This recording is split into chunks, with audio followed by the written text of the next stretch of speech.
Very good evening, distinguished guests, honorable colleagues, ladies and gentlemen. Welcome to the premises of the European Parliament for today's conference, Nanoplastics, the Hidden Connections and Emerging Risks to Human Health and the Climate Stability. This conference is being organized by Patriots for Europe political group and the ALLATRA Global Research Center. The science is not anonymous. This was a sentence I dared to say and write when justifying the rejection of the new planned EU climate goal for reduction of greenhouse gases by 2040. And as I dared, I was really roasted by the progressive guys. Why?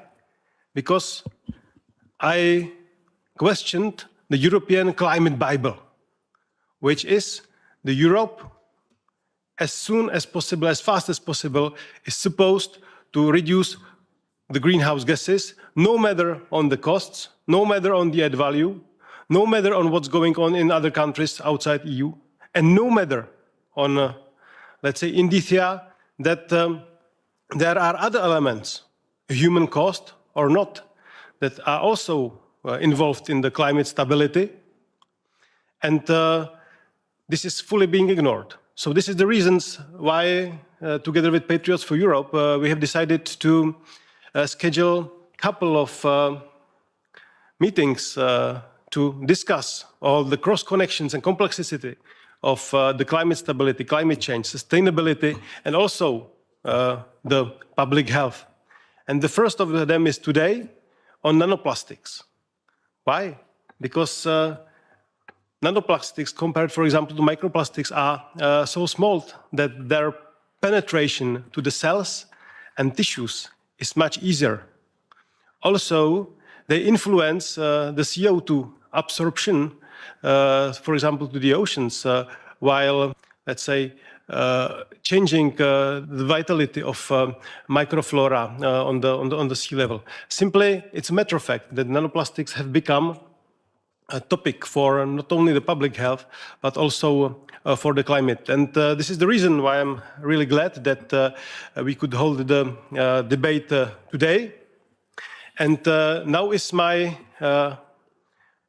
nice honor to welcome the speakers of today's. So let me also introduce the two welcome speakers with introductory remarks. Mark Burns, pastor, chairman of the Spiritual Diplomats Initiative, and the advisor to the President Donald Trump. Welcome to the European Parliament.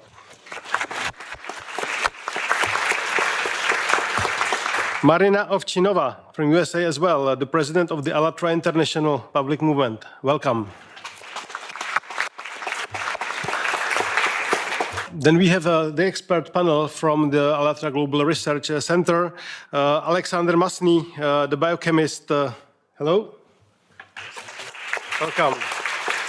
Anna Kotliar from Israel, specialist in geology and geography. Welcome. Sitting to my right, Dr. Kara from the Czech Republic, let's say applied mathematics. Welcome. Dr. John N. from USA, having the master degree, as well as I do, from chemical engineering. Welcome.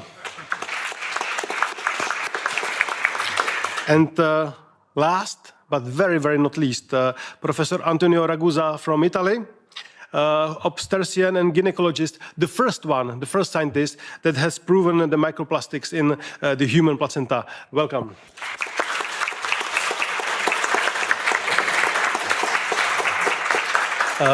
After the introductory remarks of our two colleagues, there will be debate into 4 blocks, and therefore there is just one simple housekeeping rules.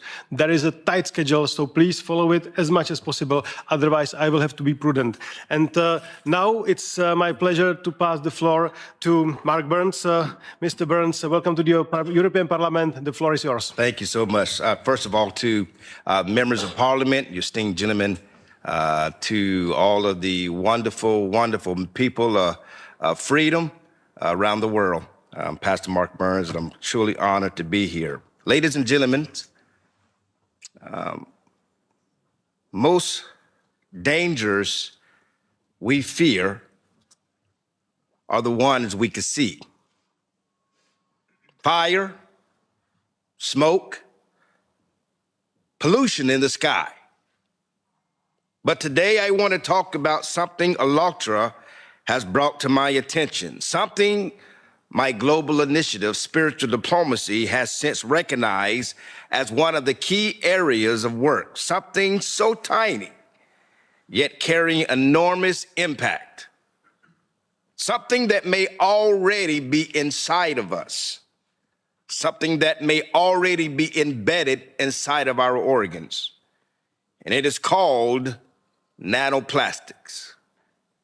Nanoplastics are fragments of plastic measured in nanometers, thousands of times smaller than the width of a human hair. You can't see them, you can't avoid them easily, and that's what makes it the most dangerous. We were told that plastics was revolutionary, cheap, strong, convenient. We weren't told that plastic never goes away. It never biodegrades.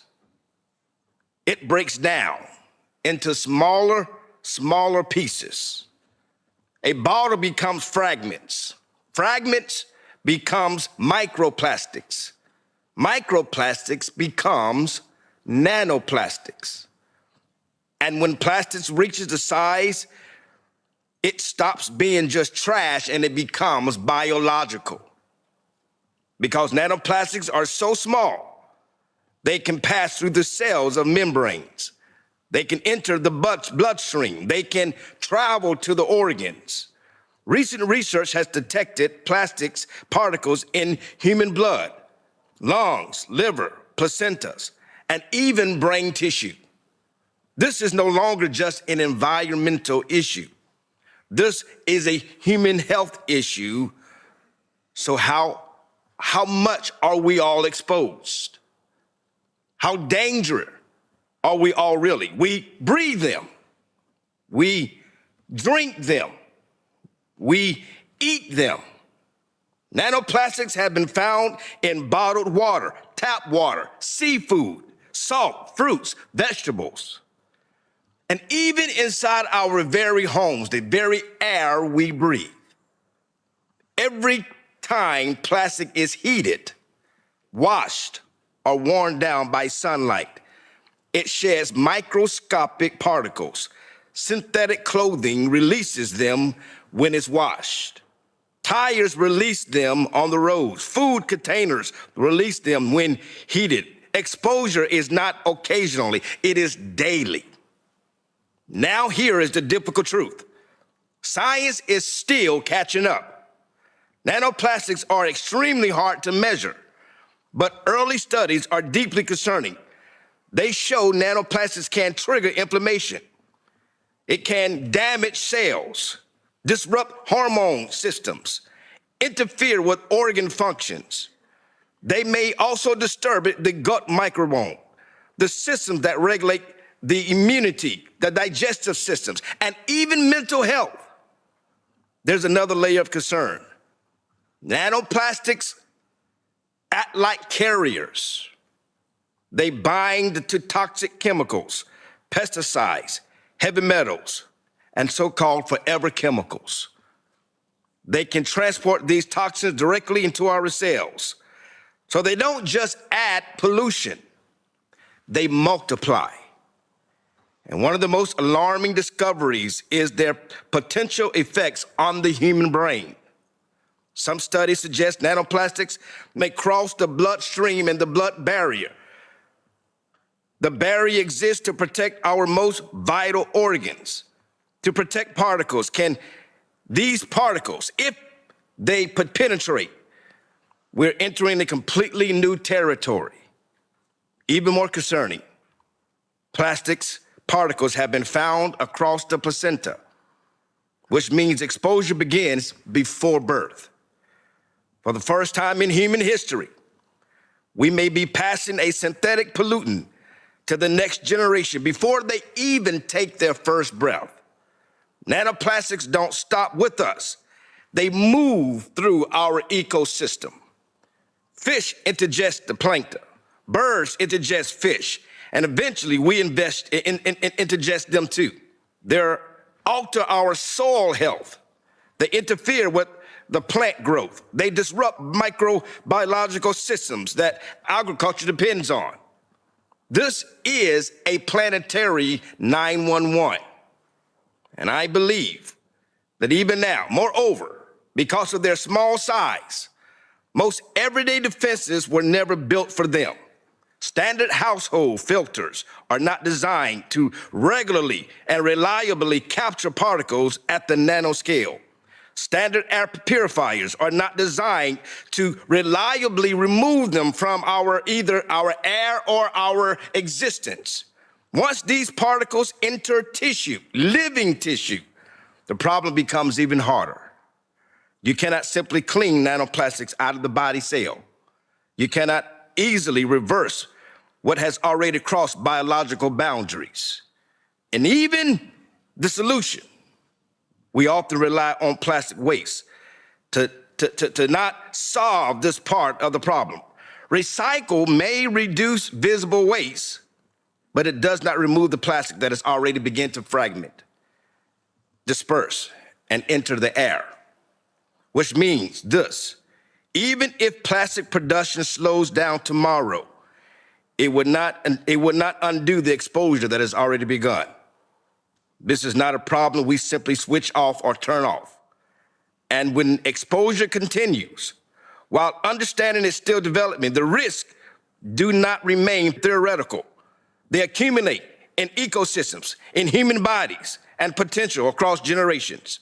And that is why the awareness of this issue becomes a responsibility for all human rights, for all human beings, that we realize this danger. It is affecting all of us, regardless of your race, your color, your religion, regardless of your economic system. It is impacting the whole entire human race. That's why I'm here as a spiritual diplomat, to share this alarming message to those who would hear us, that something has to be done. I'm truly honored to be in your presence, to receive and to hear and to be one of the voices that calls a 911. Nanoplastics has to become a mainstream topic, and I am so excited to hear these wonderful leaders that have a solution to this problem called nanoplastics. Thank you so much.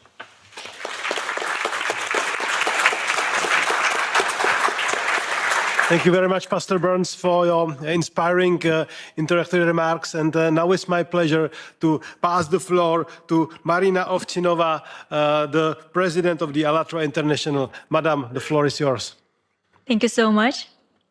Ladies and gentlemen, Mr. Knotek, distinguished members of Parliament, dear guest, it's a big, big pleasure for me to be here in the heart of the European democracy and to have this opportunity to discuss such an important topic.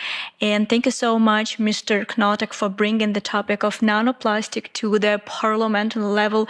It's very, very important, and I truly hope, like Mr. Burns just said, that people will focus on that idea and continue to investigate.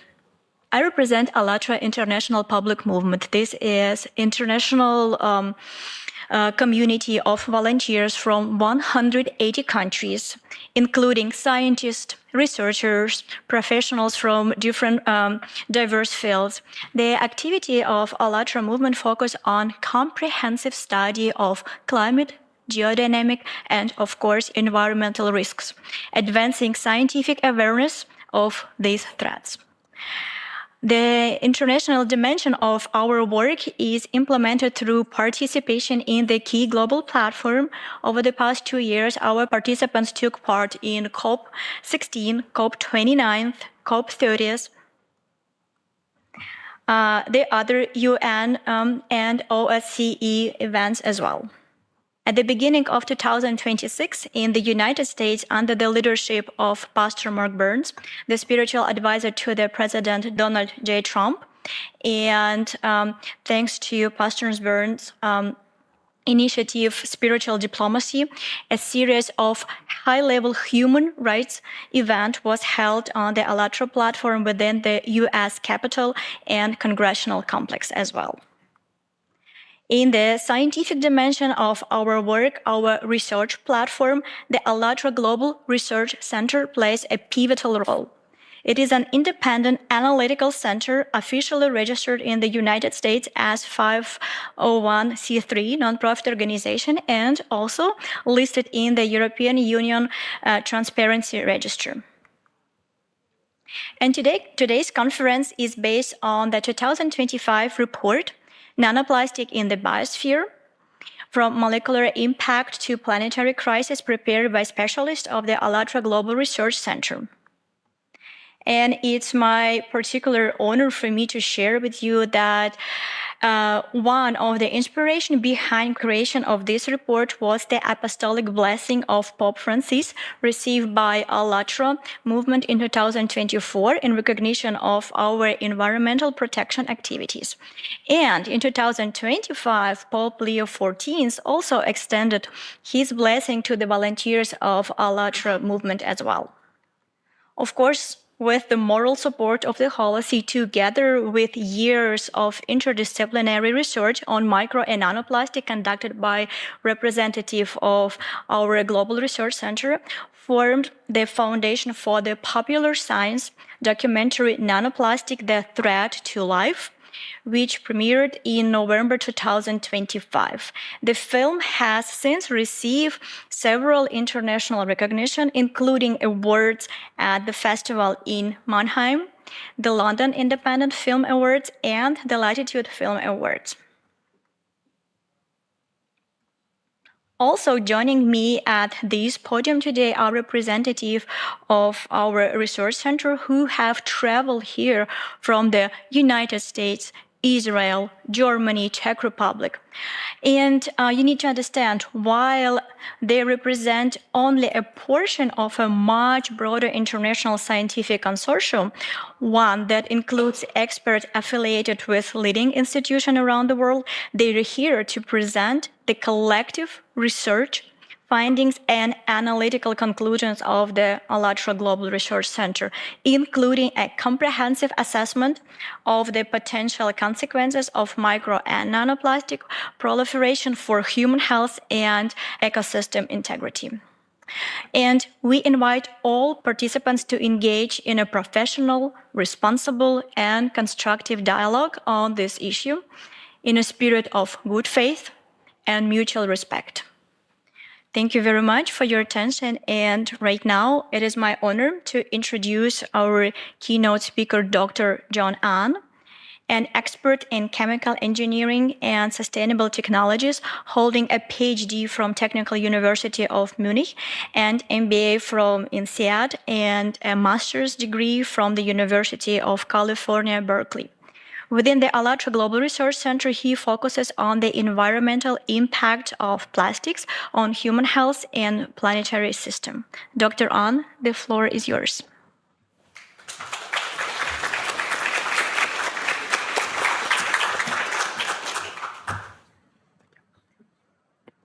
So, honorable members of the European Parliament, esteemed colleagues, ladies and gentlemen, thank you for the opportunity to be here. It's an honor to speak on behalf of ALLATRA Global Research Center, along with my colleagues here. Today, we have convened to discuss a topic that, until recently, was perceived primarily as an environmental issue, but is now increasingly relevant to medicine, climate science, and public policy. The topic is micro and nanoplastics and their emerging risks.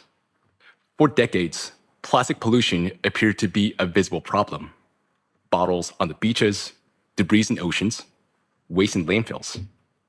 Yet recent findings suggest that the most significant consequences now occur at scales not visible to the naked eye, at the micro and nanoscales. It is well established that plastic does not readily biodegrade. Instead of disappearing, under the influence of solar radiation, temperature fluctuations, and mechanical stress, plastic materials continuously break down into smaller and smaller pieces. Plastic does not disappear. It changes scale. And when scale changes, so does the nature of its interaction with the environment. Today, these particles are present in the food that we eat, the water we drink, even the air that we breathe. They've been detected in some of the most remote places, from the pristine mountain regions to the depth of the ocean, and within the human body. Our discussion will begin with a fundamental question. What happens when synthetic material designed for durability becomes a virtually permanent component of the environment and part of our bodies? To address this question, we will take an interdisciplinary approach, examining the issues across several scientific disciplines. We'll first examine how micro and nanoplastics form, how they circulate through environmental systems, and how they enter and accumulate the human body. We'll then consider the potential health implications and the underlying mechanisms, including how surface charge may enhance biological interactions. We'll also broaden the discussion to the planetary scale and explore the potential influence of plastic particles on the atmosphere processes, cloud formation, and heat dynamics. This includes recent anomalies in ocean warming, potential interaction with a geodynamic activity, and a broader implication for natural disaster trends and economic stability. Today, the impact of micro nanoplastics represents a complex, systemic challenge at the intersection of public health, ecosystems, and climate. No single country, discipline, or institution can address it alone. For this reason, our meeting offers an opportunity to examine the evidence together and to define clear, coordinated path forward grounded in knowledge and collaboration. With that, it is my pleasure to introduce our first speaker, Ms. Anna Kotyar from Israel. Ms. Kotyar holds a degree in ecology, and she's a representative of the Scientific Advisory and Research Council of the ALLATRA Global Research Center. Ms. Kotyar, the floor is yours.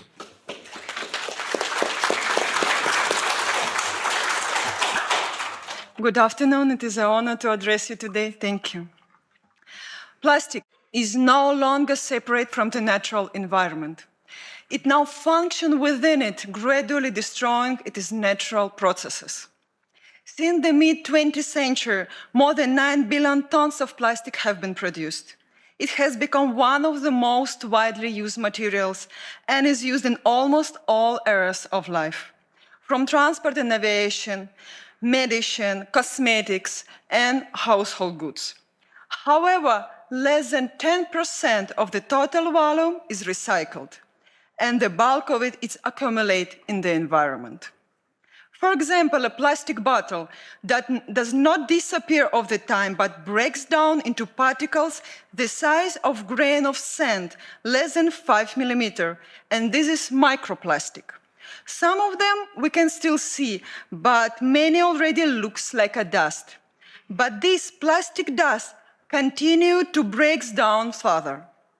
The particles become so small that they cannot even be seen with a regular microscope.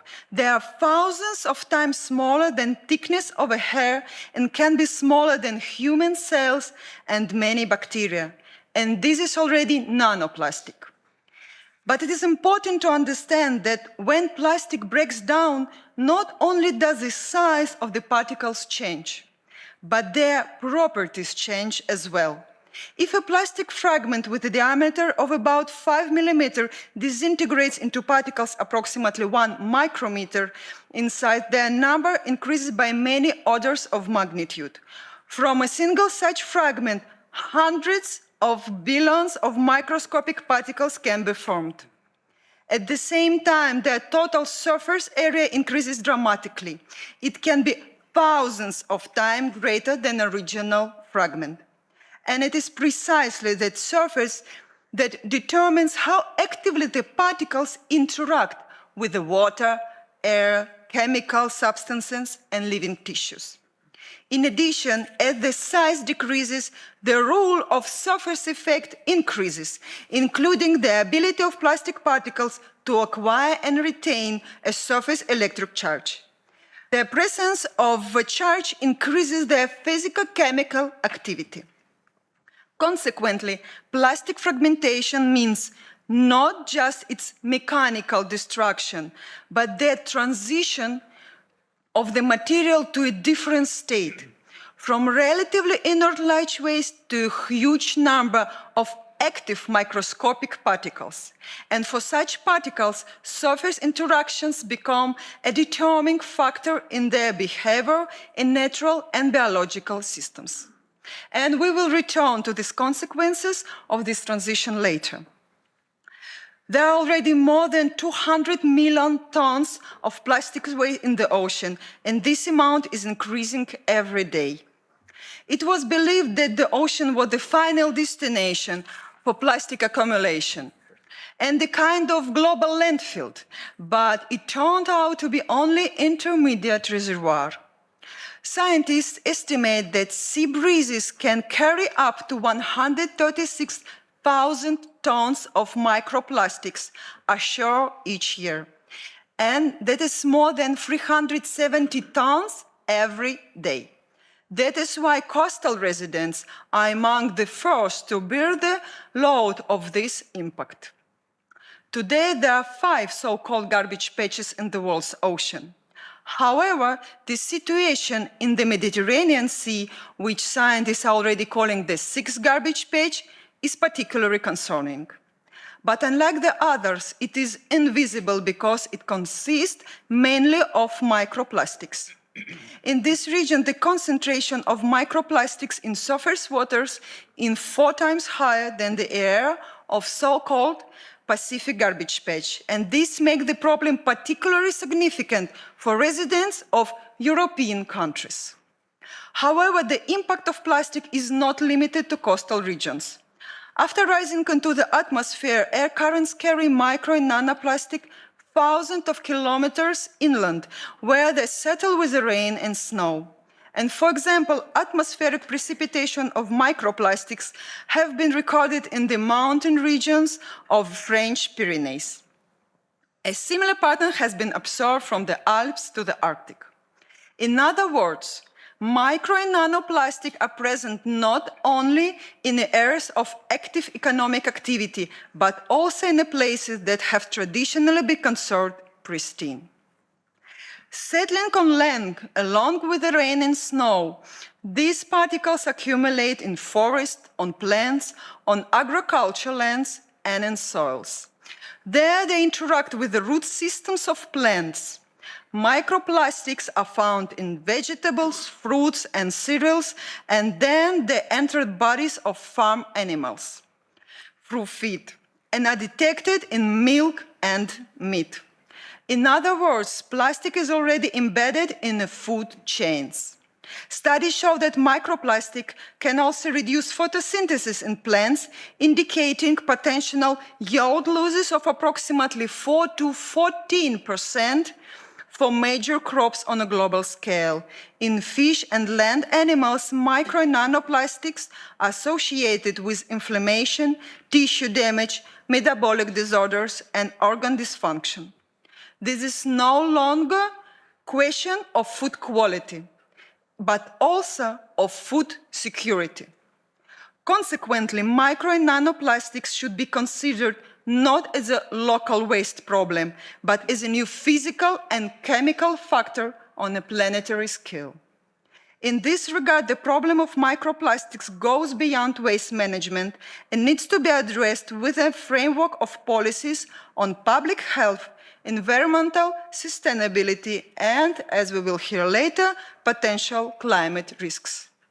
Thank you so much, and I pass the word back to John Ann. Thank you. Thank you.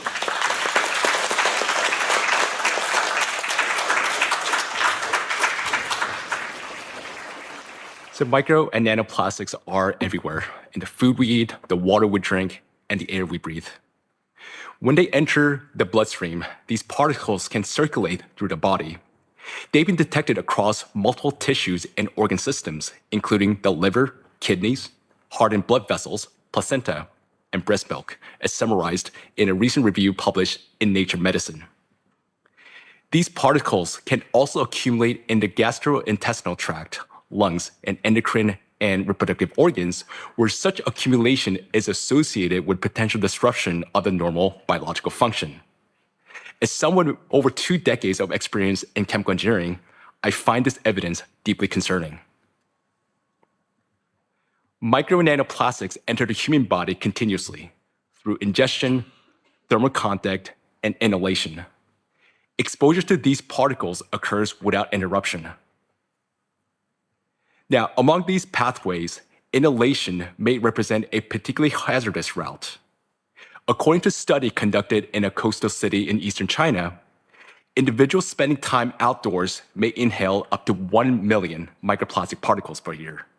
Recent findings suggest that when inhaled, the plastic particles, particularly those carrying surface charge, may migrate along the olfactory nerve through the brain towards the brain where measurable concentration have been detected. Among the organs examined in a recent study, the highest concentration of micro nanoplastics were detected in a brain tissue. The levels there were 7 to 30 times higher than those in the livers or kidneys.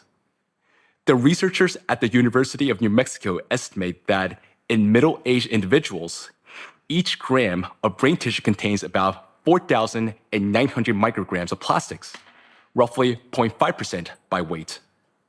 In absolute terms, this amounts to about 7 grams, comparable to the weight of a small plastic spoon. Here, I want to point out that the situation may be even more concerning for children because their lower body mass and higher intake of air, liquid, and food relative to their weight can result in substantially higher exposure to plastic particles per kilogram, up to 4 times greater than adults by some estimates. This brings us to question whether internal accumulation of these particles is associated with measurable effect on human health. According to the European Academy of Neurology, residents of coastal areas with higher levels of micro nanoplastics showed increased prevalence of functional impairments, including 9% higher cognitive disability, 6% higher mobility disability, 16% higher self-care disability, and 8% higher independent living disability. While these findings do not establish causation, the associations are consistent with emerging mechanistic evidence and indicate that these particles can reach the brain, induce neuroinflammation, and disrupt cellular homeostasis. But the potential impact of micro nanoplastics is not limited to the particles themselves. Beyond their physical presence, micro nanoplastics may pose additional risks because they also carry chemical additives, including phthalates, bisphenols, polybrominated diphenyl ethers. Health impacts associated with just 3 of these additives were estimated at $1.5 trillion in 2015. Note that more than 16,000 chemical compounds are used in plastic production, many of which have not been comprehensively evaluated for long-term health human effects. Beyond chemical additives, another factor that may contribute to the biological impact of micro nanoplastics is surface charge. Plastic particles acquire and retain surface charge through the friction in air, also known as triboelectric effect, or by absorbing ions in aqueous environments, including biological fluids. The surface charge enhances interactions between these particles and cells, organelles, and biomolecules such as DNA and proteins. The smaller the particle, the stronger the surface-driven interactions, potentially amplifying their biological impact. As noted in a recent peer-reviewed article, plastic particles may pose significant environmental and health hazards, with surface charge playing a critical role in governing their behavior. An important consequence of these surface interactions emerges when the particle enters biological fluids. As described in a growing body of research, micro nanoplastics are rapidly coated by proteins, lipids, and other biomolecules, forming what is known as eco-corona. As shown here, the biomolecules gather around the particles in the bloodstream, forming this corona. This molecular coating can alter how the particles are recognized by cells and the immune system. Rather than being identified solely as foreign materials, they acquire a new biological identity determined by the molecule bounded to their surface. As a result, these particles may be internalized more readily by the cells. Studies suggest that micro nanoplastics particularly smaller nanoplastics, can cross several of the body's key protective barriers, including the intestinal barrier, the pulmonary barrier, the blood-brain barrier, and the placental barrier. Once these are cross these barriers and within the tissues, these particles are not readily cleared and they may persist for prolonged periods. In addition to persistence in the body, micronanoplastics may also increase viral stability.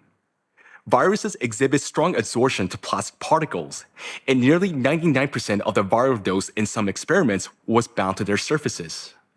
Those that normally would lose viability rapidly may remain detectable on plastic surfaces for several days, and up to a week in some cases. Through this surface binding, micronanoplastics may function as a virus carriers, potentially contributing to prolonged viral persistence and influencing transmission dynamics. Here, it is important to note that these particles also exert direct biological effects. Research findings indicate that charged micronanoplastics may disrupt tightly regulated cellular processes essential for normal cell function and survival. They may affect intracellular signaling, activate pathways involved in programmed cell death, and impair mitochondrial function, thereby affecting cellular energy production. For more on this topic, I now invite Mr. Alexander Masny.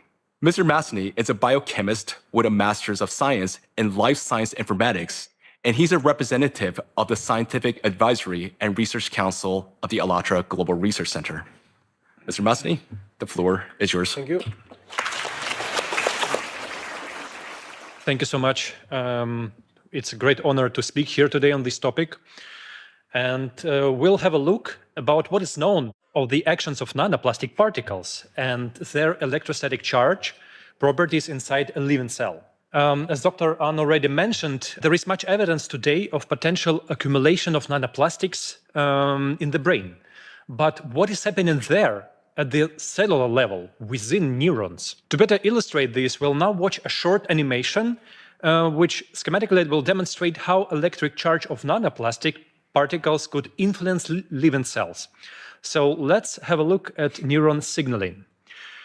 Each neuron works like a tiny battery. It keeps a small difference in electrical potential between the inside and the outside of a cell.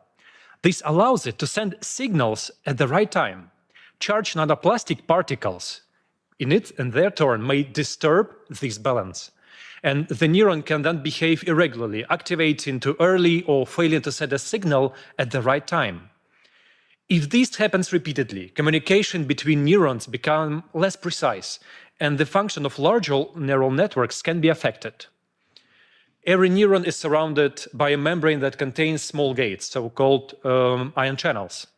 When the neuron needs to transmit a signal, some of these channels open, allowing these charged particles, ions, to move rapidly into or out of the cell.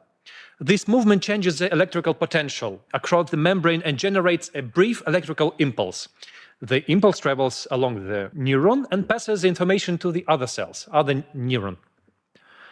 Plastic particles may interfere with the normal function of ion channels. Because they can carry an electrical charge, they may interact with these gates, with the channels, and slightly alter their structure. As a result, the gates may not open when they should, or they may stay longer open when it's necessary. This disrupts the precise electrical signaling required for proper communication within the nervous system. One important finding about micro and nanoplastics is their potential to affect mitochondria inside in the cell. Mitochondria are often described as a cell's energy center. They produce the energy the cell needs to function, but they also help regulate metabolism, cell growth, and division responsive to oxidative stress, inflammation, and even program cell death, apoptosis. Because of the very small size and electric charge, nanoplastic particles can enter cells and reach even mitochondria. There, they may interfere with a normal mitochondrial function. When mitochondria stop working properly, it means the cell can no longer efficiently produce energy or carry out necessary functions, essential processes. Studies from 2025 show that plastic helps bacteria develop resistance to antibiotics, driving a crisis that medicine is increasingly unable to control. Why? Because plastic is the perfect platform for bacterial growth. When bacteria comes into contact with microplastic particles, they can activate a metabolic process related to electron transfer. In simple terms, we can imagine that plastic particles may exchange electrons with bacteria and act as an additional source of energy, sort of power bank. This mechanism is known as an extracellular electron transfer. And by gaining extra energy in this way, bacteria may grow more efficiently, divide more rapidly, and form dense, multi-layered biofilms. Such biofilms can reduce the penetration of antibiotics and make infections more difficult to treat. The range of diseases associated with the destructive impact of micro nanoplastics in the human body is extensive. And it's important to say that when we do not yet have done longitudinal human studies directly linking micro nanoplastics burden to specific clinical outcomes, however, we can say that the presence of micro nanoplastics in organs is confirmed. And in vitro mechanistic modeling and animal study shows that the harmful mechanisms of cell damage caused by micro nanoplastics are biologically plausible. I would like to briefly highlight several categories of disorders, some of which are currently demonstrating particularly rapid growth and affecting a substantial proportion of the population.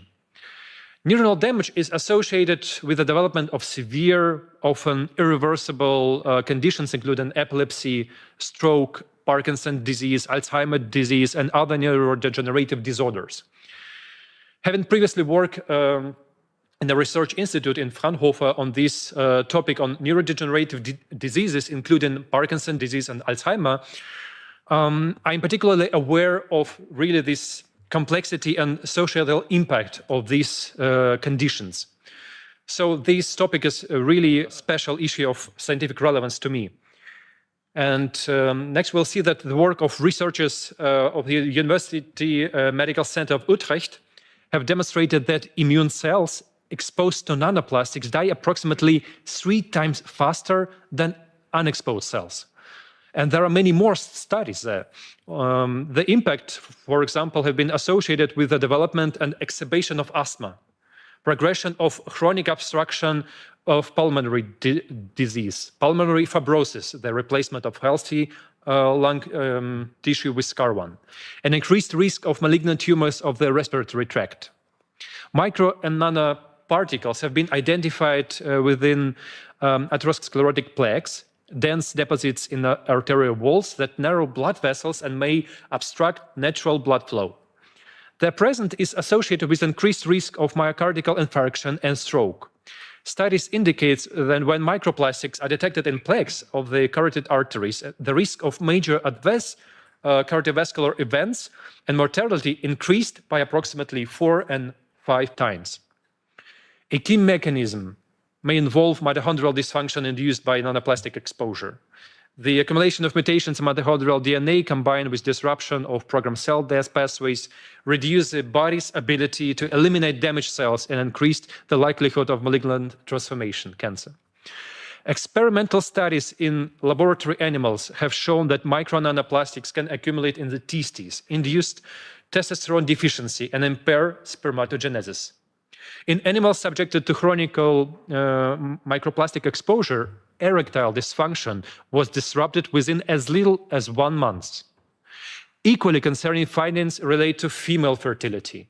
A 2025 study identified that microplastic particles were found in ovarian follicular fluid of 14 out of 18 women examined, with an average concentration exceeding 2,000 particles per milliliter. These data indicate that micro and nanoplastics interfere with the earliest stages of life, even prior to conception. In fact, we observe an overall decline of cognitive capacity. Age-related chronic diseases are increasingly diagnosed in younger populations. Last but not least, reproductive capacity is being increasingly compromised. The ability to conceive and give birth to healthy children is constantly decreasing. In summary, micro and nanoplastics can no longer be considered merely a matter of environmental pollution. substantial evidence indicate that it constitutes interference with the fundamental mechanism of human life. What is therefore at risk is not only our present condition, but the well-being of future generations. This topic has now been continued by Professor Ragusa, who will address the impact of children's health.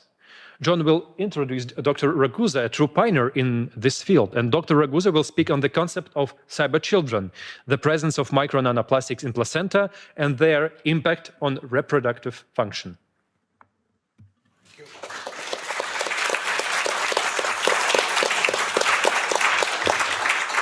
So, dear colleagues, today I have the honor of introducing a scientist whose research has advanced our understanding of how deeply plastic pollution has penetrated the very foundation of life. Professor Antonio Ragusa is an Italian physician, obstetrician, gynecologist, and a researcher who was the first to identify microplastic particles in the human placenta. This discovery, published in 2021, marked a pivotal moment in modern research. The work made by Professor Ragusa and his team demonstrated that the plastic particles are capable of reaching the sites once assumed to be biologically protected, the very place where new life begins. His study attracted wide international attention. The finding that plastic particles could present in the placenta and therefore in the developing fetus raised a profound scientific and public concern. The same microscopic plastic found in the oceans and environment have now been detected within the developing human body. Please join me in welcoming Professor Antonio Ragusa.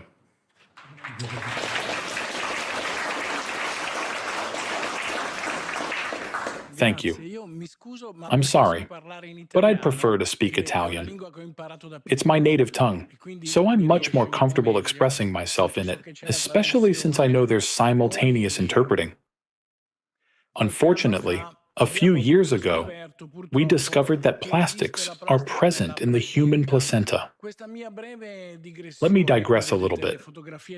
Here you can see photos of plastic fragments found in the human placenta.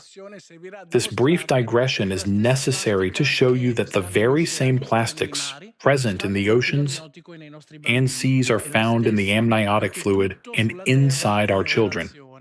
It's the same plastic because everything on Earth is interconnected and interrelated. When we made this discovery and published it, the news spread all over the world. Many media outlets showed interest. We introduced the term cyborg baby, that is, cyborg children, because these children are no longer just made of organic material, but also of inorganic. This term has gained popularity in international literature. Later, a lot of evidence emerged that plastics are inside the uterus and fetal placenta. We also checked if they were present in breast milk, and unfortunately, we found it there too. Many organizations became concerned. They said, "Does this mean mothers shouldn't breastfeed their babies?" No. Breast milk remains relevant even if it contains plastics. It is the best food for our kids because artificial mixtures contain even more plastics than breast milk. So, there's no other option. The only solution is to reduce the amount of plastics that mothers consume during pregnancy. There are certain methods, attitudes, and behaviors that can be adopted on an individual level to improve the situation and reduce the amount of plastic one ingests. This is a watercolor. It might look like a photograph, but it's not. It's a watercolor made by the greatest living watercolor artist, who was partly inspired by our research. I believe that on topics like this, very sensitive topics, knowledge must not remain exclusive to scientists, but must spread to the general public. Therefore, we should seek cross-pollination, interact with journalists and art workers. This topic should move beyond university lecture halls. After we discovered plastic in the placenta and human milk, we asked ourselves, Where exactly was it in the placenta? How was it localized? And we located it, as you can see in these photographs, inside the placental cells near the mitochondria, which have already been mentioned to you, and near the endoplasmic reticulum. We discovered that the closer the plastic gets to the mitochondrion and the endoplasmic reticulum, the more these small intracellular organelles are morphologically deformed. Their shape is altered. And strangely, the plastic does not enter the cell nucleus. It is not yet clear why it remains in the cytoplasm, in the peripheral area. However, if you look at this beautiful illustration by Maria Mata, who worked with me on this research, you can see on the left a cell with its cytoplasm perfectly organized, mitochondria, endoplasmic reticulum, and so on. On the right, conversely, is a cell invaded, infected. Because plastic behaves like a microorganism, it infects, infected by microplastics. One can observe a state of anarchy where the cellular structures are completely distorted. Here you can see these very interesting experiments on mice, showing that exposure to microplastics alters fetal growth. You might say, well, Ragusa, those are just mice. We can do without mice. But that is not the case, because in humans as well, the amount of plastic found within the placenta is inversely proportional to growth. In other words, the more plastic there is, the smaller the infants are, the smaller their brains are, and the smaller their heads are. And these are humans, they are not mice. Moreover, the amount of plastic present in the human placenta is correlated with premature birth, which is one of humanity's greatest misfortunes. Currently, worldwide, this varies by nation and the degree of development within those nations, but currently, 10% of children globally are born prematurely, and this is a source of dramatic disability across the world. It is the most significant source of disability globally, and this disability is correlated with the amount of plastic present in the mother's placentas. Other conditions, such as cholestasis, for instance, which is a significant disease, are also correlated with the amount of plastic in the placenta, as is the fetus's ability to respond to hypoxia. Perhaps you are unaware because you're not obstetricians like me, but for children to be born, they have to go through sort of a dangerous journey, a very perilous journey, and they face hypoxia. The more plastic there is in the placenta and the amniotic fluid, the less capable they are of coping with it. Unfortunately, this study from Hawaii illustrates how the amount of plastic present in placentas has increased dramatically over time. That is to say, if we examine the plastic levels from when I was born in the 1960s, fortunately, there was very little in my mother's placenta. But over time, this number has surged. These are the biochemical mechanisms that have already been mentioned, through which plastic causes damage to human beings. We don't have time to analyze them all in detail right now, but we're talking about inflammation, cytotoxicity, and cell death. When this happens inside a human being, specifically within the uterus, what follows are epigenetic changes. That is, our lives are altered. Therefore, plastic is capable of changing our lives starting from the womb. And it does change it. Here you see, for example, Alzheimer's, which we discussed earlier, or Parkinson's. But observe, something I am very keen to discuss with you is obesity. Obesity has been a phenomenon of the last 40 to 50 years, because when I was a child, obesity was almost non-existent. I attended a school with over 400 pupils. Only 2 were obese. Today, if you look at the rates of childhood obesity, you see nations, such as Mexico, where 30% of children are obese. These are the mechanisms through which plastic contributes to the development of obesity. Here you can see the increase in obesity across various nations in recent years. This slide is very evocative because it demonstrates how the quantity of plastic we discard into the environment is directly proportional to obesity. That is, to the growth of our waistlines. This is a point of significant interest, as plastic is obesogenic. It acts as an obesogen. If we examine all the diseases whose prevalence has increased dramatically in recent years, Almost all of them share a correlation with plastics. These are complex pathologies. Obesity is a complex condition. It does not depend solely on plastic, but plastic exacerbates this process. We asked ourselves, how exactly does plastic make a person gain weight? It is somewhat peculiar since plastic has no caloric value. So, what is the mechanism? Well, the answer is relatively straightforward. We conducted an experimental study in which we artificially infected certain placental cells with plastic and observed what happened to them. We saw exactly the same phenomena that we had observed in natural placentas. That is, those not subjected to our artificial intervention. If you focus your attention here, this is one of our micrographs showing a single cell. You can see the cell, and inside it, within the cell's cytoplasm, indicated by the arrows, you can see numerous bright spheres. These bright spheres are microplastics. They cluster together in the same way viruses or bacteria do, and they are of similar dimensions. Those we found are approximately 10 microns in size, very similar in scale. The cell mistakes them for viruses, bacteria, or antigens, and becomes activated in an attempt to destroy them. However, it cannot destroy them because plastic is indestructible. As a result, the cell gets altered, and its ability to respond is compromised because it cannot expel them. It can neither remove them from the cytoplasm nor destroy them as it does with viruses and bacteria. And this occurs because the cell does not recognize these particles.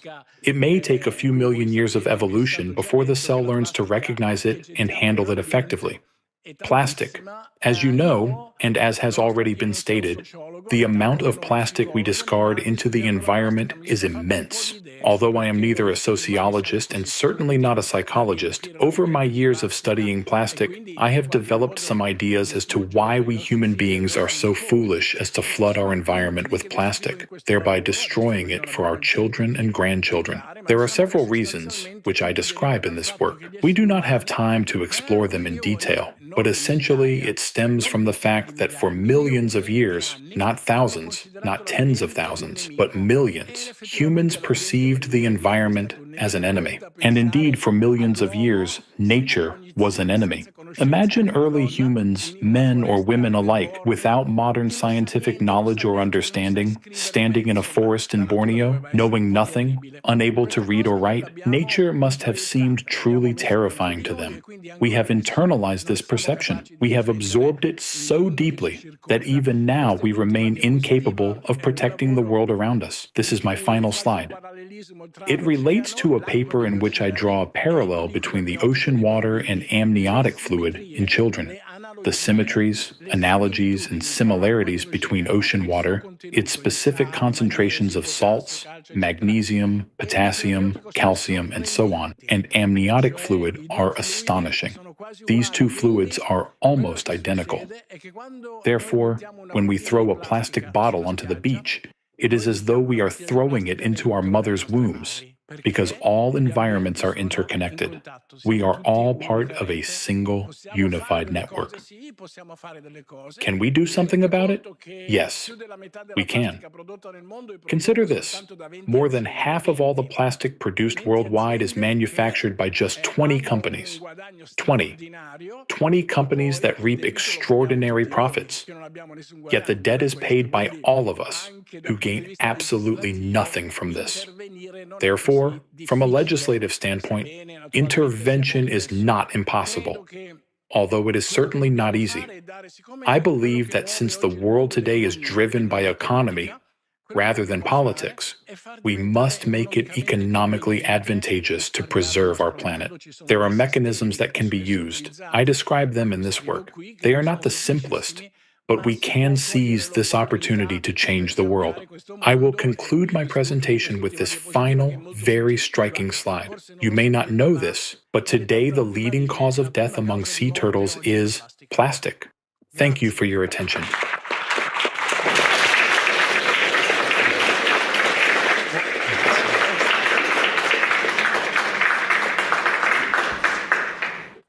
Thank you, Dr. Ragusa. So far we have examined how micro nanoplastics interact with and disrupt human cells. We now turn to how the impact of these same charged particles extend beyond the human body into the oceans, atmosphere, and climate systems. To explore this topic, I am pleased to introduce Dr. Jan Kara of the ALLATRA Global Research Center.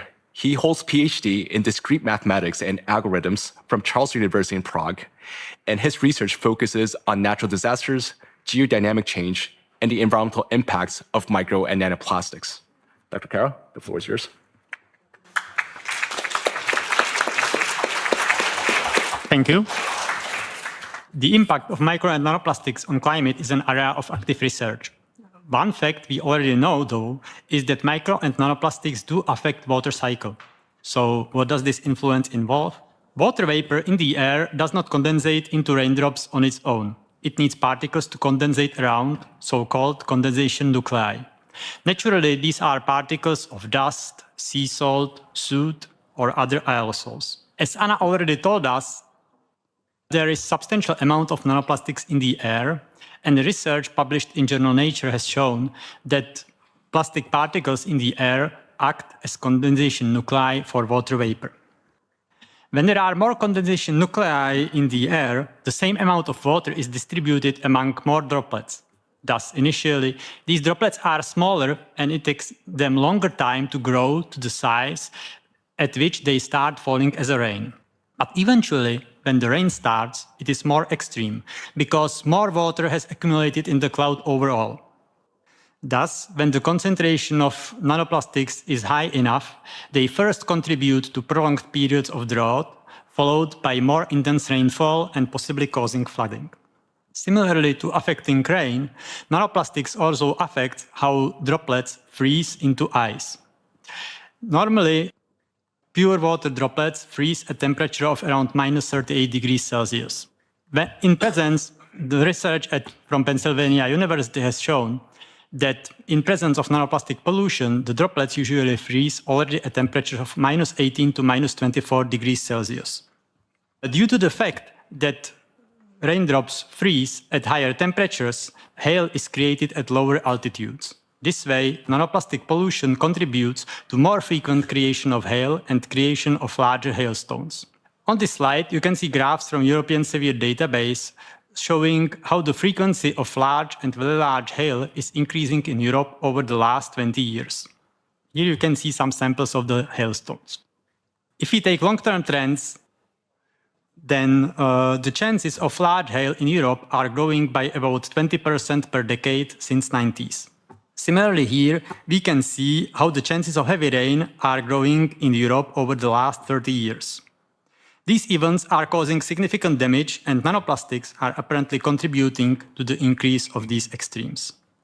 To summarize, micro and nanoplastics affect the condensation of water vapor and cloud formation, which leads to an increase in intensity of storms, thunderstorms, and other destructive natural phenomena. Since the effects of charged micro and nanoplastics isn't taken into account in our models, these particles are possibly also leading to higher inaccuracy of our weather forecasting and climate modeling. Now, let's move from the air into the ocean. The ocean and the atmosphere are a single climate system. Water has the unique capability to absorb enormous amount of heat. For comparison, just 10 meters thick layer of the ocean is able to absorb more heat than the whole atmosphere. Ocean absorbs heat during the day and releases it at night, thus smoothing out temperature fluctuations. Ocean thus plays a key role in maintaining planet's climate stability, acting as a kind of natural air conditioner. The ocean also removes heat from tectonic plates and releases it into the atmosphere. We hypothesize that large-scale pollution of the ocean with micro and nanoplastics is disrupting this precise cooling mechanism. Nanoplastic particles concentrate in the ocean in three main layers: at the bottom, at the surface, and in the middle in the area of thermocline, where the water temperature and thus density sharply changes. Plastic particles with surface charge interact with water molecules at the level of hydrogen bonds, and this alters the chemical and physical properties of the water, possibly slowing the heat dissipation into the atmosphere, and thus contributes to creation of zones of overheating inside the ocean. We hypothesize that the concentration of micro and nanoplastics in the ocean is sufficient to affect the heat exchange within the ocean. This in turn may lead to less heat being removed from the Earth's interior lithospheric plates, cooling less. As the graph shows, the temperature of our oceans is increasing at unprecedented rates. In fact, over the last few decades, the rate of warming ocean has accelerated by 450%. Now, the ocean isn't warming only at the surface, where the ocean is heating from the sun and the atmosphere. In fact, the surface heating affects only the upper 700 meters of the ocean due to mixing. But as you can see from the temperature profile data, since about 2017, the whole depth of the ocean up to almost 2,000 meters is abnormally warm. So what are the reasons of such intense warming of the ocean? According to our hypothesis explained above, the first reason is the concentration of micro and nanoplastics in the ocean. Since mid-20th century, the amount of plastic pollution entering the ocean is rising sharply. And all of this plastics is degrading into micro and nanoplastic particles. Now, over the same time period, we see a steady rise in the ocean surface temperatures. In Europe, we are particularly affected by this. Microplastic pollution in the Mediterranean Sea is one of the most severe in the world. It's 7 times the global average and 4 times higher than in the Northern Pacific, the area widely known for plastic pollution. Thus, it is quite possible that micro and nanoplastic pollution is already significantly contributing to the rise of heavy rain, large hail, tornadoes, and other extreme weather phenomena we observe in Europe. Now, temperatures and other extremes aren't growing only in Europe. As you can see in the graph, year 2025 has been the 3rd hottest on record, only marginally colder than the 2nd warmest year 2023. Similarly, the amount of heat stored in the ocean, so-called ocean heat content, has grown by 23 zettajoules, which is, for comparison, about 37 years' worth of energy production of the whole humanity. Traditionally, this heating is attributed to the emissions of anthropogenic greenhouse gases. However, fast warming rate in recent years is significantly surpassing predictions of our climate models. Let me quote Dr. Gavin Schmidt, director of NASA Goddard Institute for Space Studies. The long-term trends we understand, and it's being driven by the greenhouse gases, it's being driven by anthropogenic effects. But what happened in 2023 was that, and then plus something. And that plus something is much larger than we expect, or as yet can explain. This demonstrates how traditional climate scientists are confused by the recently observed fast warming of our planet. As you can see, the warming steadily continues in 2025 as well. On these graphs from a study published on January 9th in the Advances in Atmospheric Sciences showed that although in 2025 the surface of the ocean was not record warm in 2025, that's the graph on the right, the total heat that has accumulated over the year in the ocean was the highest since the measurements began. We are of the opinion that although anthropogenic greenhouse gases contribute to the long-term warming trend, they cannot explain currently observed fast heating, indicating there are other important factors that are impacting the climate and that are not taken into account.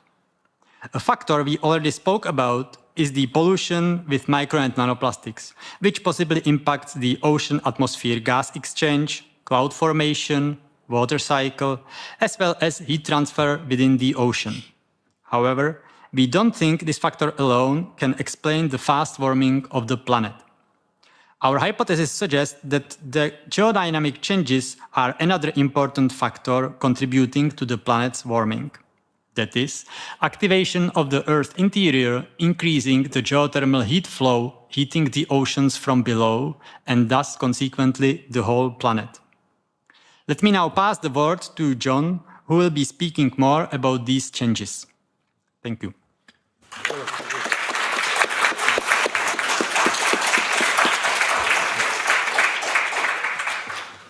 Thank you, Dr. Kara.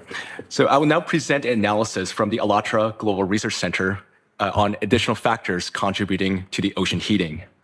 Let us now begin with recent temperature records.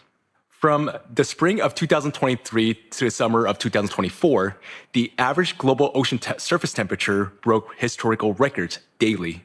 Dr. Rob Larter, a British marine geophysicist, commented, "It's quite scary, partly because I'm not hearing any scientists that have a convincing explanation of why it is we've got such a departure. But the impression at the moment is that things have gone further and faster than we expected." Professor John Abraham from the University of St. Thomas suggested that the previously unrecognized factors may be influencing the long-term ocean temperature trends, the factors that are not accounted for in existing climate models. As mentioned earlier, micro-nanoplastics may alter the physical properties of the ocean waters, effectively trapping heat within the ocean. But I want to point out that the plastic itself does not generate thermal energy. It only limits its release. This raises a fundamental question. Where does the heat come from? Recent studies show that the ocean warming is occurring not only at the surface, but also in the deep oceans. NOAA scientists reported that in the Argentine basin, at a depth greater than 4,500 meters, the temperature increased by about 0.02 degrees Celsius between 2009 and 2019. Heating such a vast volume water requires an enormous amount of energy, an energy equivalent to roughly 4 times Europe's annual consumption. A similar trend has been observed in the Weddell Sea off the coast of West Antarctica. There, the upper 700 meters showed little warming, while waters below 2,000 meters warmed at a rate roughly 5 times higher than the global average at comparable depth. Note that solar energy penetrates to the depth of about 200 meters, and even accounting for the vertical mixing, it rarely extends beyond 700 meters. Thus, solar radiation is likely not the explanation for deep ocean warming. So then, this leads to further question. What is driving the warming of deeper layers? A commonly accepted hypothesis proposes that the surface water are heated by the solar radiation and the atmosphere, with global ocean circulation transporting this heat greater to depths. But findings from a recent study at the Ocean University of China challenge that explanation. In this study, researchers identified what they termed subsurface marine heat waves, approximately 1/3 of which showed no surface manifestation. Another half appeared at the surface only during certain phases of their development, while during other phases, they remained confined to the subsurface layers. If atmospheric heating were the sole driver, one would expect the thermal anomalies to first emerge at the surface and then propagate downward. Instead, observations indicate that some heat anomalies develop independently of the surface warming. These findings therefore suggest that atmospheric forcing alone may not fully account for the observed dynamics, and that additional energy contribution from below should be considered. One such potential source is geothermal heat, the heat originating from the planet's depth beneath its ocean floor. This source has long been underestimated, yet many scientists note that it can significantly influence the ocean dynamics and thermal balance. Although geothermal heat flux from the Earth's interior is often considered relatively constant, it may vary over time due to processes such as intensification of tectonic and magmatic activity at depth. The potential connection between seismic activity and ocean temperature anomalies is an area of an ongoing scientific investigation. Numerous empirical studies indicate a complex relationship between them. For example, in 2010, scientists from the Institute of Earth Physics of the Russian Academy of Sciences published a study reporting a statistically significant connection between seismic activity and climate variability in the tropical Pacific, including El Niño events. Based on more than 30 years of observation, the authors found that El Niño events systematically follow changes in seismic activity with an average delay of approximately 1.5 years. A similar pattern was observed in long-term trends. During the observation period, sea surface temperature increased by about 0.1 degrees Celsius, while seismic activity energy released in the Pacific Ocean, that doubled. Professor Arthur Vitrito of the College of Southern Maryland reached a similar conclusion. He analyzed ocean floor earthquakes with magnitude between 4 and 6 in relation to global atmospheric temperatures. According to his calculations, since 1995, the number of ocean floor earthquakes along the mid-ocean ridges has increased. These ridges form a global system approximately 60,000 kilometers long where new oceanic crust is actively forming. Vitorino reported that the seismic activity in this zone correlates with increase in global atmospheric temperatures with correlation coefficient of 0.7. He also observed that the temperature rises tended to follow an increase in seismic activity with an average lag of about 2 years. According to his hypothesis, intensified seismic and volcanic activity along the mid-ocean ridges increases hydrothermal heat release into the ocean, contributing to ocean warming and subsequently to increases in atmospheric temperatures. In addition to tectonic seismic activity, underwater volcanism may also contribute to ocean heat flux. Current estimates indicate that about 75% of the Earth's volcanic eruptions occur beneath the oceans. Although the dynamics of submarine volcanism are inherently difficult to assess and remain insufficiently studied, observation records suggest increased activity in many systems worldwide. Data compiled by the Smithsonian Institution show an increase in the number of recorded eruption days per year, with erupted lava often exhibiting unusual characteristics, including elevated temperatures and chemical compositions associated with deeper mantle sources. The slide highlights volcanic systems identified in various studies over the past 15 years, where these anomalous characteristics are exhibited here. Europe is not immune to these developments. For example, the Vesuvius Observatory reports that the Campi Flegrei caldera in Naples, Italy, has entered a phase of heightened activity with recent energy releases exceeding levels recorded during the crisis of the 1980s. In Greece, the Santorini Colombo volcanic system has shown renewed activity marked by earthquake swarms associated with deep magma movements. In Germany, the Lachaussee volcano, dormant for about 12,000 years, has also exhibited seismic unrest. It is important to consider the possibility that increased heat flow from the Earth's interior into the ocean system may be associated with the observed intensification of seismic and volcanic activity. In this context, geodynamic processes at depth may represent an additional factor influencing the ocean temperatures and indirectly atmospheric temperatures. An intensifying phase of geodynamic activity already carries serious implications. But today, this intensification is coinciding with a growing burden of micro and nanoplastic contamination, potentially amplifying the planetary vulnerability. The convergence of these forces may compound risks and place additional pressure on economic and social stability. Leading scientific institutions and global risk assessment agencies report a structural shift in disaster patterns with both frequency and intensity increasing. To understand this shift, let us consider a fundamental mathematical concept: linear versus exponential growth. Linear growth increases steadily and predictably. Exponential growth accelerates. The rate of increase itself rises over time, outpacing the linear projections. Today, natural disasters, including storms, floods, and wildfires, increasingly exhibit patterns consistent with exponential growth. The World Meteorological Organization, major insurers, and leading research institutions have documented this acceleration in both disaster frequency and economic losses. In Europe, the total reported natural disasters, as well as heavy rain events, hailstorms, and tornadoes, show similar pattern. This exponential pattern requires a different framework for evaluating threats and planning responses. Traditional risk models built on linear assumption may no longer be sufficient. The compounding interactions between intensifying geodynamic activity, micro and nanoplastic pollution, and increasing natural disasters present a growing challenge to economic and social stability. Addressing this convergence will require an updated approach to risk assessment and preparedness. Micro and nanoplastics are not merely a pollution. They represent a systemic threat to human health and climate stability with measurable economic consequences. This threat operates through two reinforcing pathways, placing pressure on the foundation of long-term economic resilience. In 2023, the EU health expenditure reached 1.7 trillion euros, approximately 10% of GDP, with per-person spending increasing by 44% over the past decade. Current projections account for aging populations and trends for chronic diseases, but they do not incorporate the emerging burdens associated with micro and nanoplastics, which could place an additional strain on the healthcare systems.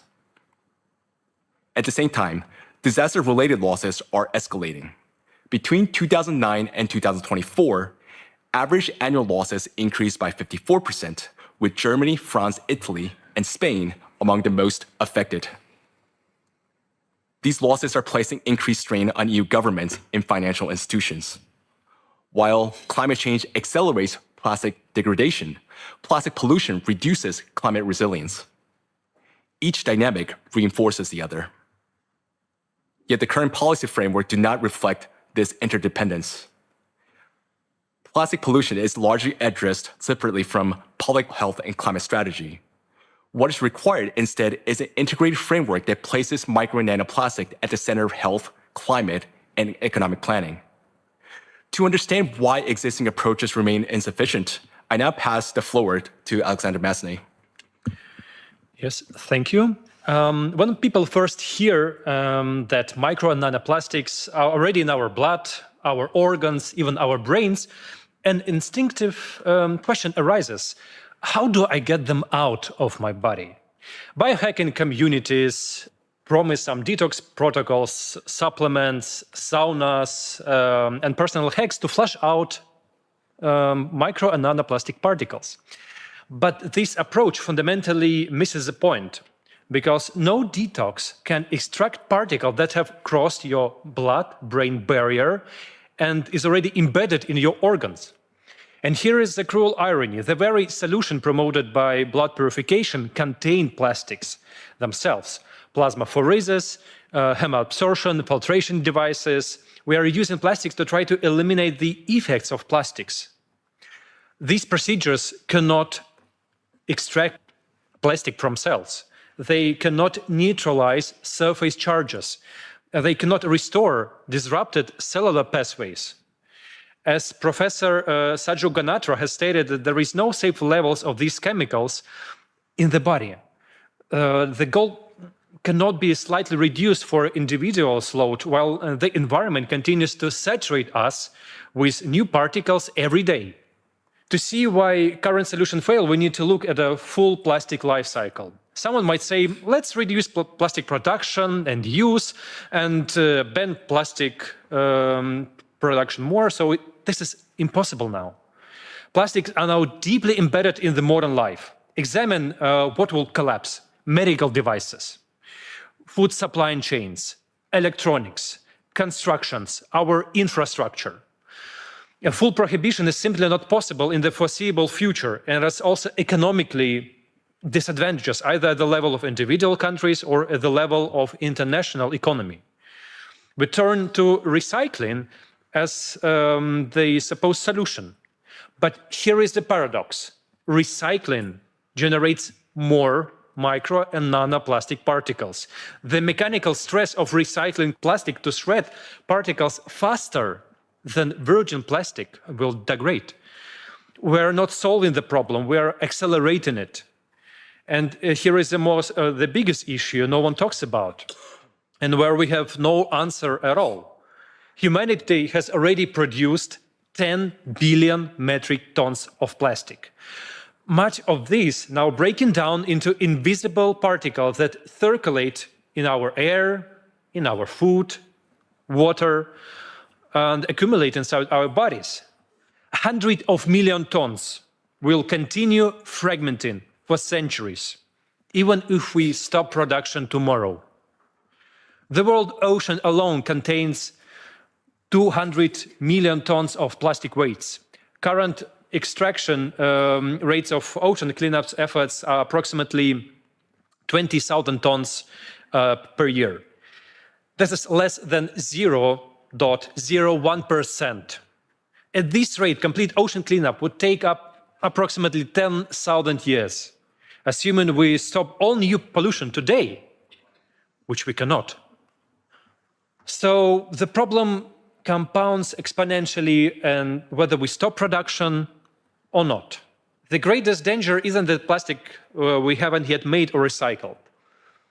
It's a micro and nanoplastic we are already living with. We cannot clean this up. We cannot filter it out. We cannot recycle our way out. So the solution, therefore, is not to eliminate plastics, but to ensure that there is no longer will threaten life. So what can we do? So let me reiterate that the risk associated with micro and nanoplastics arises from several factors, including their chemical additives, size and shape, surface charge, and resistance to degradation. Taken together, these characteristics determine how plastic particles behave and interact with biological and environmental systems.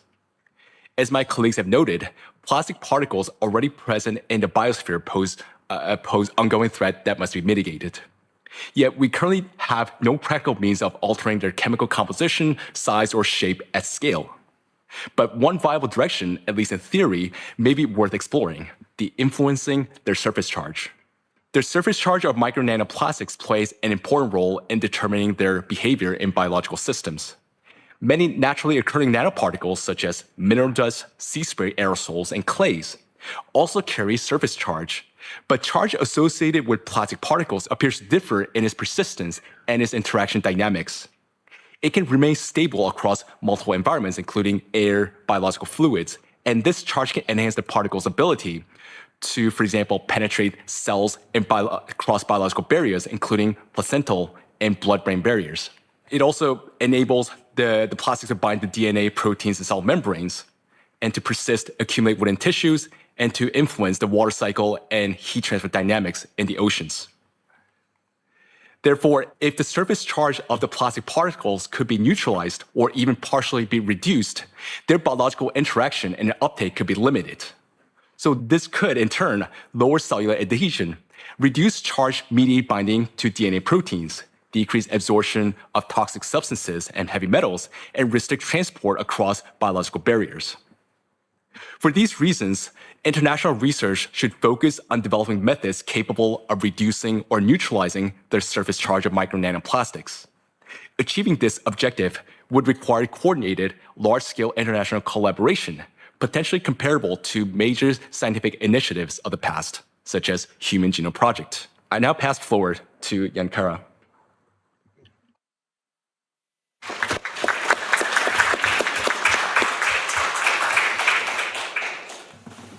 Thank you. Dear distinguished guests, esteemed colleagues, members of parliament, we have just heard about the problems that nanoplastics cause for ecosystems, human health, and climate. Now allow me to turn to the main question. What do we do next? What steps can we take right now? First, we lack unified European standards for monitoring plastic particles under 10 microns. Each research group uses its own methods, its own classification criteria. Therefore, we cannot compare data from different studies from different countries. We cannot create a comprehensive picture of nanoplastic distribution across Europe. Imagine if each country would be measuring temperature using its own scale. We have to develop these standards. We also lack standardized protocols for studying health impacts. We have no unified methodology for assessing the effects of nanoplastic on human body. Some scientists study effects on liver, other on lungs, yet another on brain. But all use different approaches. Without some unified protocols, we cannot obtain reliable and reproducible results for making informed decisions. Third, we lack comprehensive studies that would evaluate and compare the impact of nanoplastics from all angles.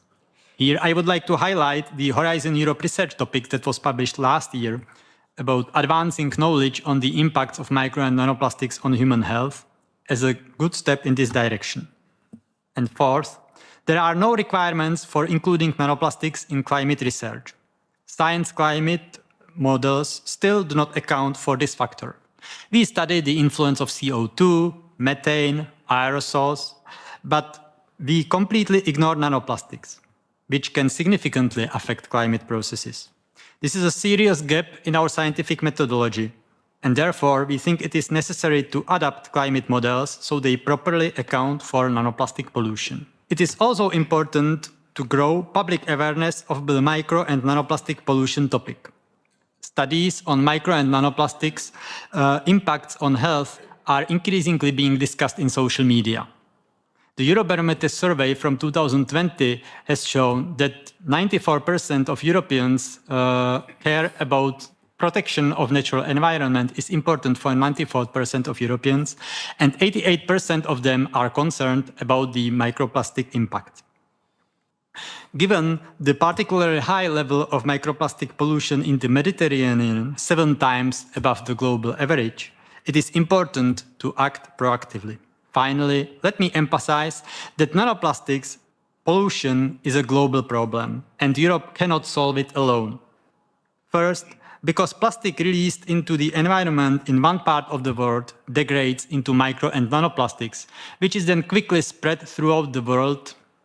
Second, because the time is limited and the challenges in front of us are large. As a citizen of Europe, I would like to see our Europe make a significant contribution to the solution of the micro and nanoplastic problem. Perhaps European representatives could propose United Nations protocol for micro and nanoplastics pollution at the next climate summit. Or they could initiate a creation of an international research coalition with European participation.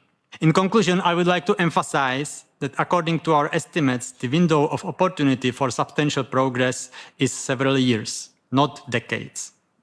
Therefore, timely action is particularly important.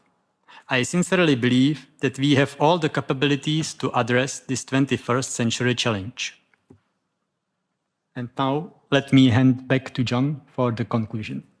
So, dear distinguished guests, esteemed colleagues, and members of parliament, today our world faces several systemic challenges: rising healthcare burdens, accelerating climate disasters, and contamination of air, water, and food systems. These may appear as separate crises, yet they share a common underlying factor: the micro and nanoplastics. Plastic particles are not simply pollution. They function as a risk multiplier affecting biological, environment, and economic systems. Our challenge is substantial. Plastic particles are already present throughout the human body and across the environment. Addressing it will demand transformative scientific and technological innovation. On behalf of ALLATRA Global Research Center, I would like to first extend my sincere gratitude to Mr. Ondřej Knotek for his leadership in organizing today's event and for bringing this issue of micro and nanoplastics to broader public and institutional attention. Also, many thanks to Pastor Mark Burns for placing this important topic on the agenda of his global initiative, Spiritual Diplomats, and for helping to bring this conversation to communities around the world. And my gratitude also goes to Professor Antonio Ragusa for his pioneering research and sharing his findings with us today. Through his work, the scientific community has gained deeper insight into the presence and potential impact of micro and nanoplastics in the human body. Finally, I would like to thank all the speakers and for all of you for your attention and engagement. We share a responsibility that transcends borders and politics, the protection of our common home. Thank you. Thank you very much.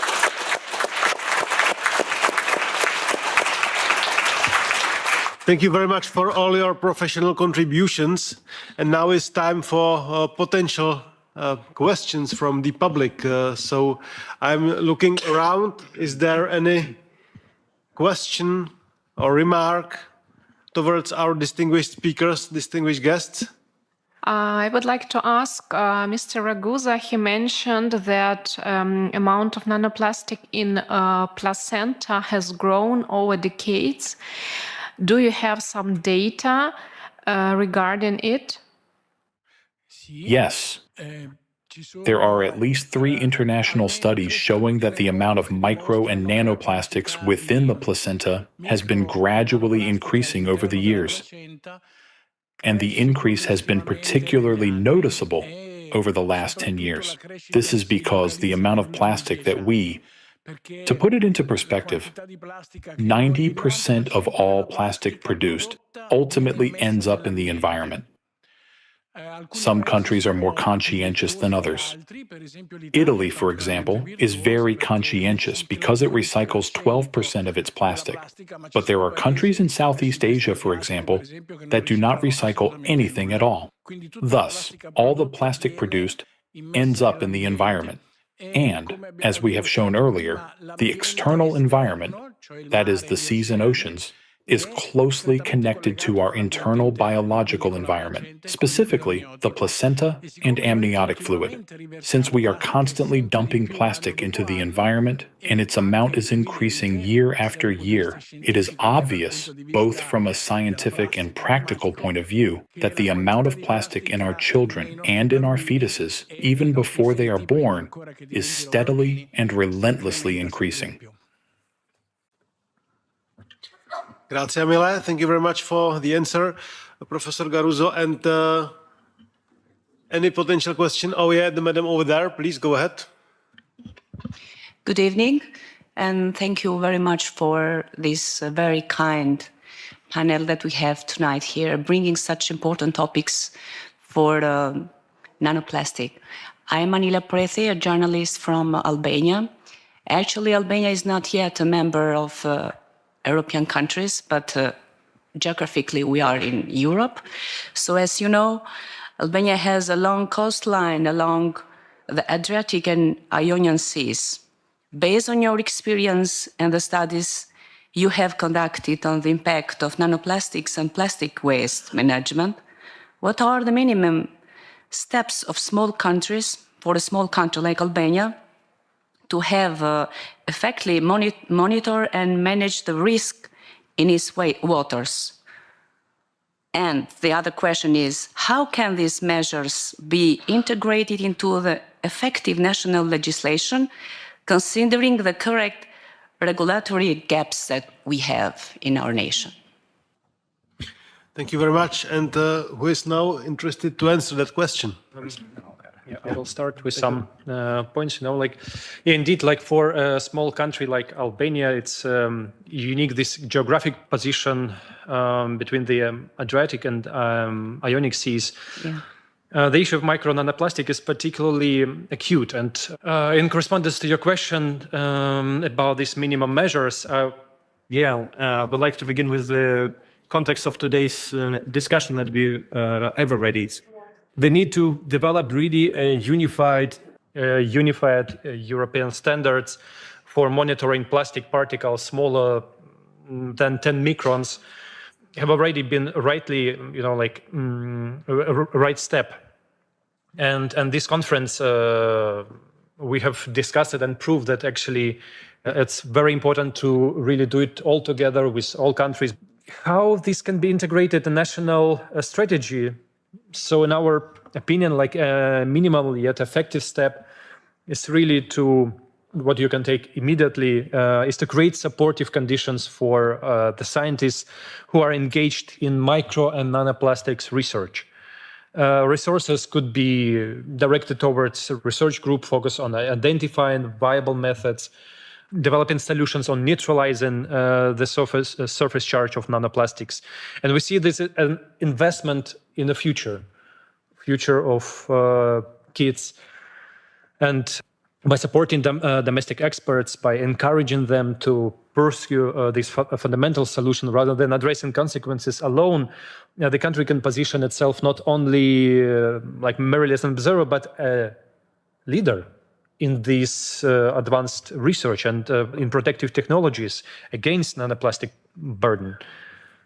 So I hope, I've answered.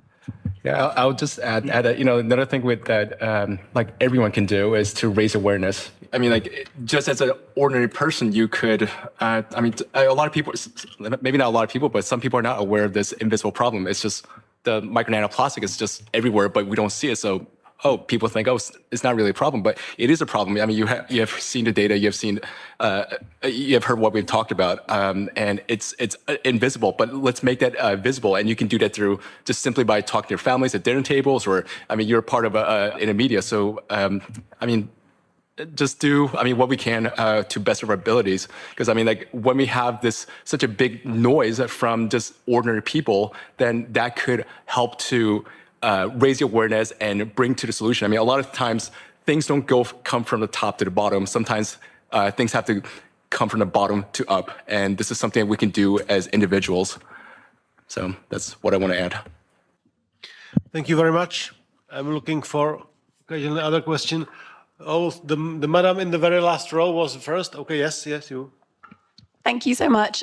Thanks for the really interesting discussion. I was really curious, just thinking about some of the solutions that were being discussed, whether the panel has any opinion on the future global plastics treaty that's being negotiated. So negotiations are underway for a treaty to end plastic pollution.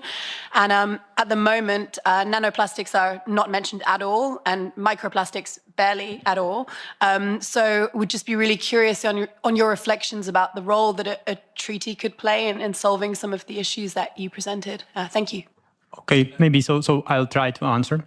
So sure, I think the treaty is a good thing because it will at least end addition of new plastic into the ocean or into the biosphere. Yeah? But I will also have to say that as far as I know, the treaty is already being negotiated for 3 years and we are still not there. So yeah, I'm hoping that it will come to some good closure soon. Like, let's say it is approved and then we stop adding the plastic into the ocean. That's certainly a good step, but as John was already saying, and Sasha mainly was saying, we have already the problem with 10 billion tons of plastic that's already out there. Yeah, and that's decomposing, and it's enough of it to cause us a lot of problems. So in this sense, I think this treaty is actually not enough.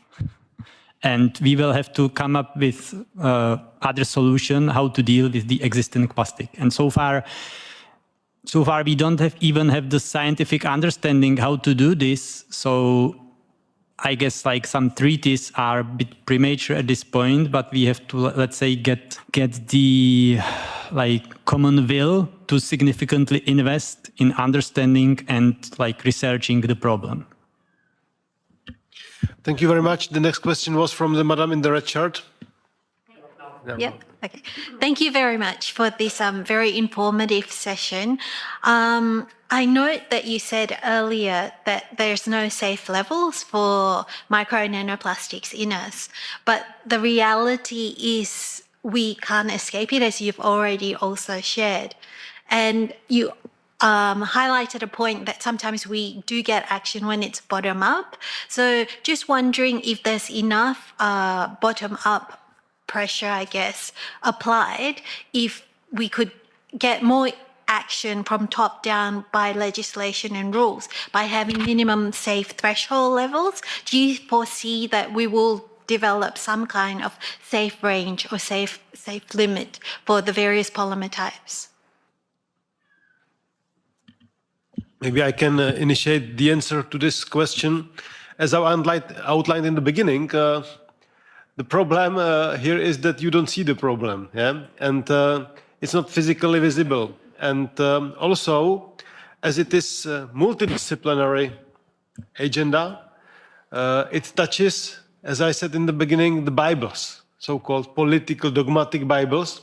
And there are many politicians over the world, but also here in this house, in this Brussels bubble, that had really invested so much political capital in saying that, for example, the climate change is caused only by burning the fossil fuels, okay? And if you now come with the theory that there are some nanoplastics, microplastics, that, okay, can damage the health, but no one sees it so fast, but of course the studies are there, but it's not so visible problem yet. And at the same time, it destroys the Bibles.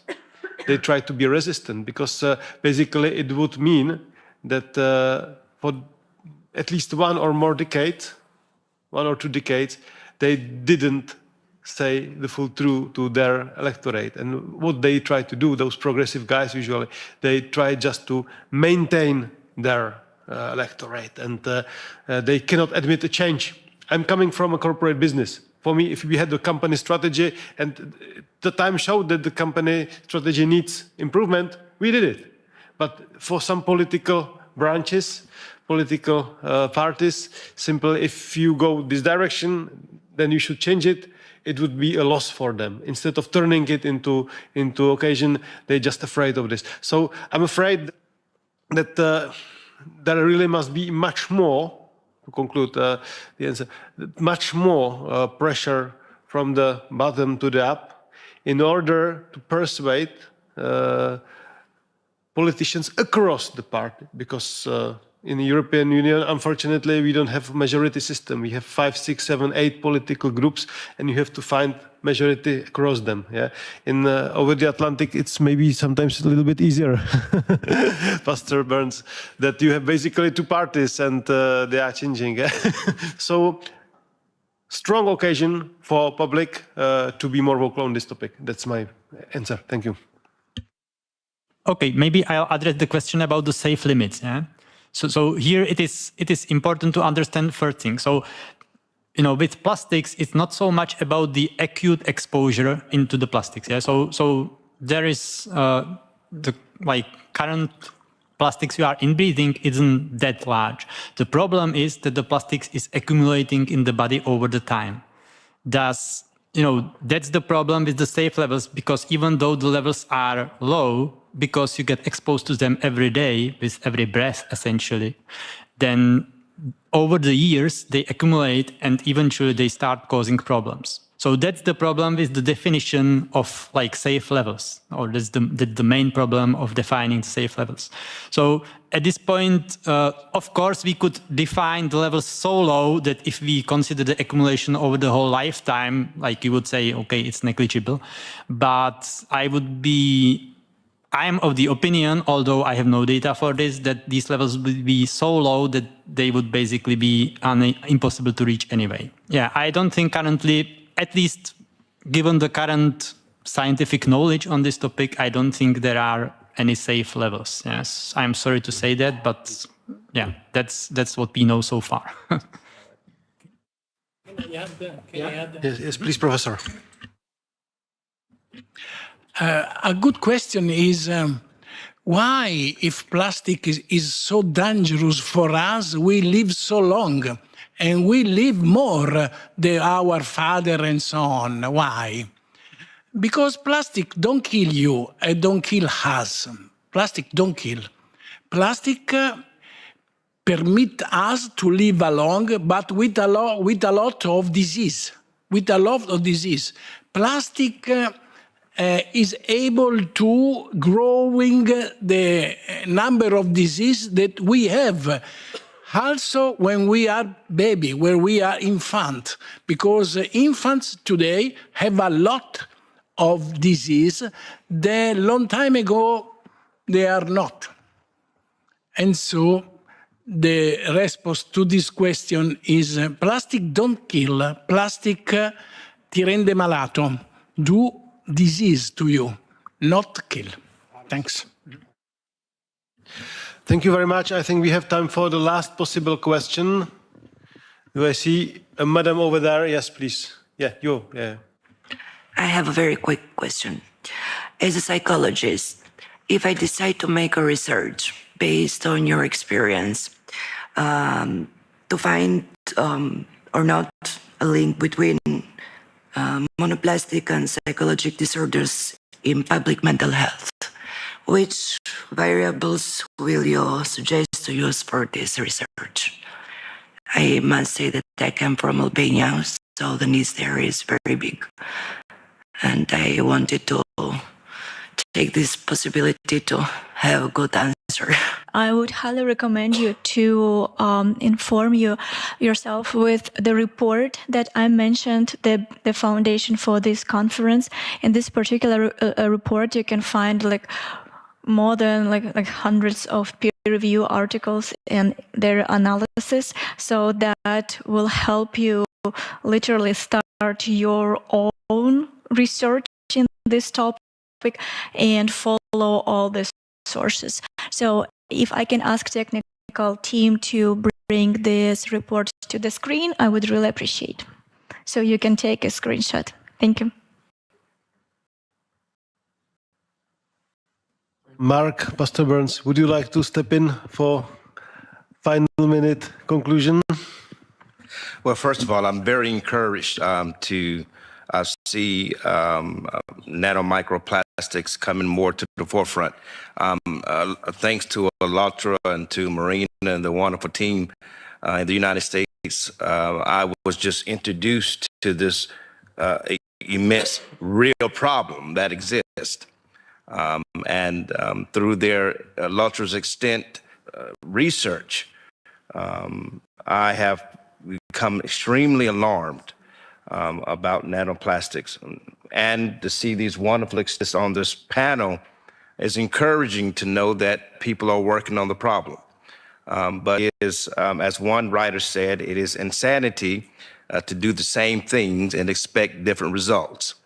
And so for me, this is ammunition that I need, Your Excellency, to echo this message around the world, especially at the highest level of government at the United States of America, and to continue to work with the European Union and our partners around the world to try to bring a resolution to this very real growing problem. So thank you so much for Your Excellency putting this on, and thanks to the wonderful ALLATRA scientists, to Marina and the wonderful team, and all of you that are around the world that are coming together, you scientists, you journalists who are making this a top priority. This is what spiritual diplomacy looks like, that you're willing to risk your reputation to save someone else.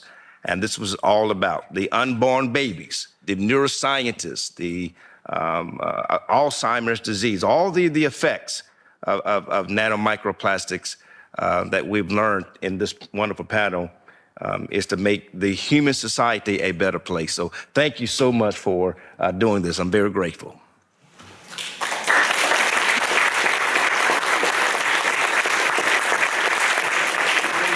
Thank you so much. And also I would like to thank firstly to all the professional speakers for really valuable contributions. And we all could see how complex challenge we are facing. It's a global challenge. It's a new phenomena, new element that basically the world has not been yet used to think about, to consider in its risk management. Global coordinated action is, of course, needed here. And I'm really pleased that we could elevate this topic also on the floor of the European Parliament. And I believe we will be able to continue fighting in the same direction. Once again, thank you very much to all of you participating, helping out, and of course to the speakers. Thank you very much.